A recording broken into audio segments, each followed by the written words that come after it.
النهاردة إن شاء الله هنتكلم عن قصة من أجمل القصص اللي أنا نفسي بحبها على قلبي. قصة جميلة لأن المعنى فيها إحنا محتاجينه في الأيام دي. قصة سيدنا أويس بن عامر. مين هو سيدنا أويس بن عامر؟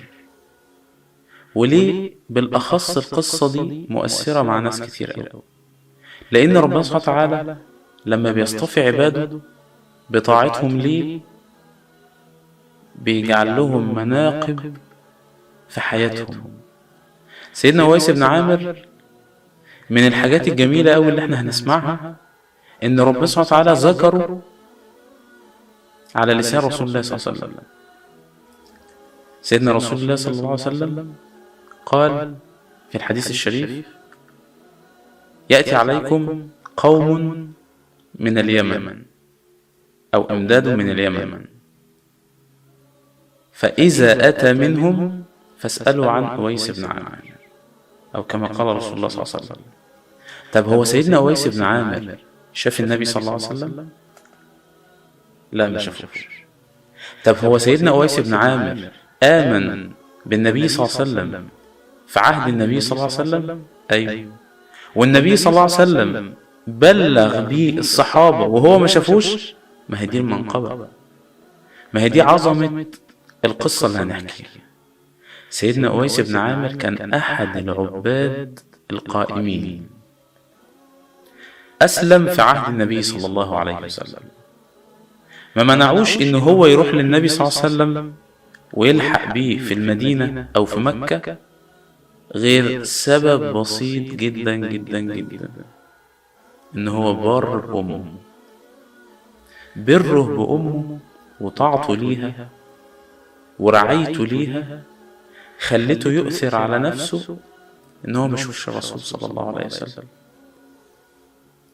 فيجي الله تبارك وتعالى يعلي منقبته بين المسلمين، ويذكر النبي صلى الله عليه وسلم في حديث شريف على لسان سيدنا عمر بن الخطاب.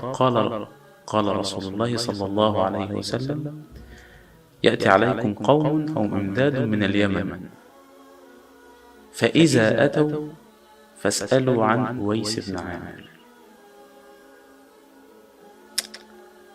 فإذا أتى فمن يستطيع، يعني اللي يقدر يشوفه يخليه يستغفر له.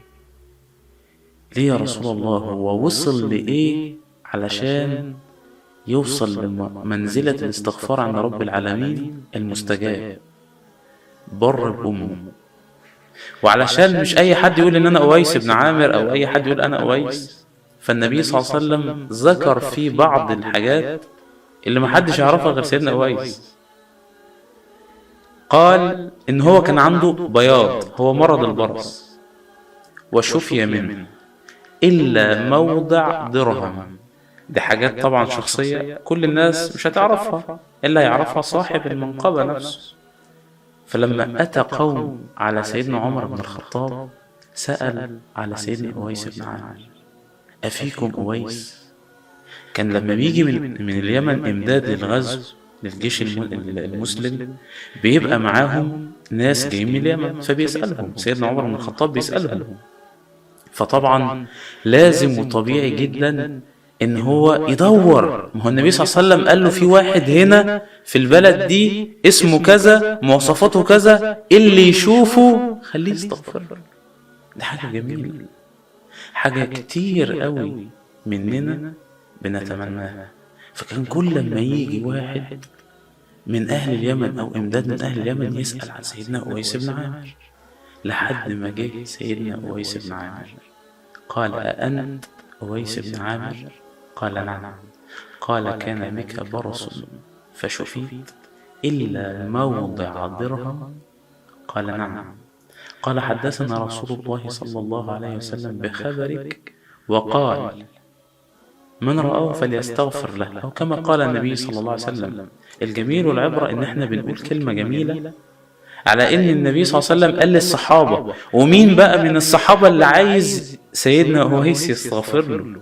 سيدنا عمر، فاروق الأمة. فاروق الأمة بيتمنى من واحد من الرعية إن هو يستغفر. يا الله على الإسلام. فالنبي صلى الله عليه وسلم لما بلغ الصحابة ده بقوا كلهم بيجروا عايزين مين ده؟ طب المنقبة ايه؟ بره بأمه، بيحب أمه. وانت ما بتحبش أمك وأبوك؟ ده النبي صلى الله عليه وسلم قال لك ايه؟ خاب وخسر من أدرك أبويه ولم يغفر له. ليه؟ حافظ على النعمة. ولو أبوك وأمك الله تبارك وتعالى اختارهم ورحمه برك بيهم بعد وفاتهم بحبك ليهم وحب أي شيء هم كانوا بيحبوه، ده بر. النبي صلى الله عليه وسلم لما ذكر ده في سيدنا أويس بن عامر ما ذكروش عشان هو عابد وقائم، لا لا لا لا، منقبة بسيطة بس هو أخلص لله فيها. القصة اللي النهاردة كنا بنتكلم عليها دي العبرة منها إن احنا نعتبر إن أنت ممكن تكون بتعمل عبادة مش ظاهرة للناس بس منقبتها ودرجتها عند الله تبارك وتعالى عالية جدا. احنا فين من كل ده؟ احنا فين من إننا نكون برين بأبونا وأمنا؟ ده النبي صلى الله عليه وسلم الرحمة وصى الصحابة بآبائهم. في غزوة من الغزوات أو أحد المرات كان النبي صلى الله عليه وسلم خارج مع أحد الصحابة وخرج فبكى أبوه وأمه لخروجه، فعلم النبي صلى الله عليه وسلم قال ارجع إليه فأضحكهما كما أبكيتهما. يا الله، إيه الجمال ده! إحنا وصلنا للمرحلة دي ليه؟ عشان كنا عارفين إن الله تبارك وتعالى رحمته موجودة في عباده. ما هو قال على النبي صلى الله عليه وسلم إيه؟ وما أرسلناك إلا رحمة للعالمين. العبرة في قصتنا النهاردة إن إحنا نكون برين بأبونا وأمنا واخفض لهما جناح الذل من الرحمة. ده ربنا اللي بيقول مش حد تاني. ربنا اللي بيقول لك واخفض لهما جناح الذل.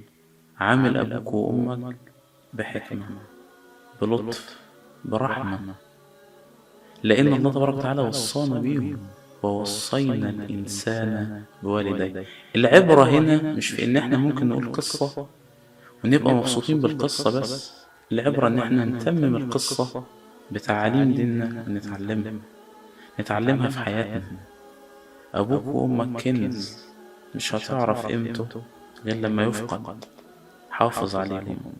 واللي ربنا سبحانه وتعالى حرمه من أبوه وأمه ما تزعلش، لأن الله تبارك وتعالى قال في كتابه الكريم عن الأب والأم الصالحين إيه؟ وكان أبوهما صالحا.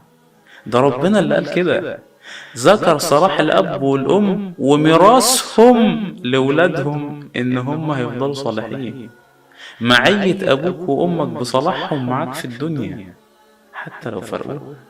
النهاردة احنا في جمعة اليتيم وجمعة إفطار اليتيم، مش هيحس باللي انت بتقوله ده أو النعمة اللي انت فيها دي غير اللي بيحرم منها.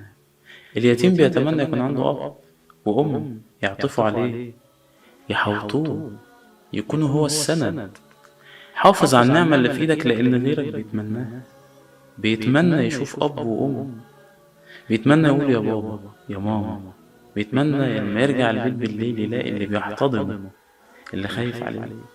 حافظ على النعمة لأن النعمة دي قدرها كبير جدا. واحنا في رمضان لازم نصالح رمضان ببرنا لأبونا وأمنا. والله أسأل ألا يحرمنا أبدا أبدا من بر الأب والأم.